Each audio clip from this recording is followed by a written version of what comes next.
எனக்கு ஏற்பட்ட வலியை சொன்னேன். நம்முடைய தியாகச்சம்மல் கௌரவ தலைவர் ஏற்பட்ட வலியை அவர் நாசுக்காக சொன்னார்.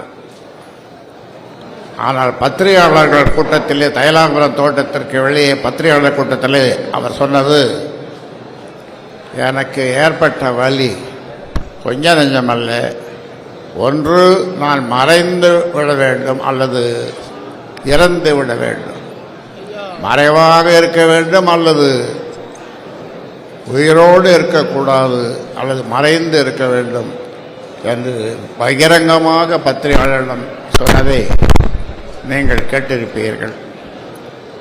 அப்படிப்பட்ட வலியை அவருக்கு கொடுத்தார்கள். என்னுடைய வலியை நான் முதலே சொல்லிவிட்டேன். அதனாலே நிறைவாக நீங்கள் எல்லாம் உணவு அருந்திவிட்டு பத்திரமாக வீடு திரும்புங்கள், வீடு செல்லுங்கள் என்று கேட்டு முடிக்கிறேன். நன்றி, வணக்கம்.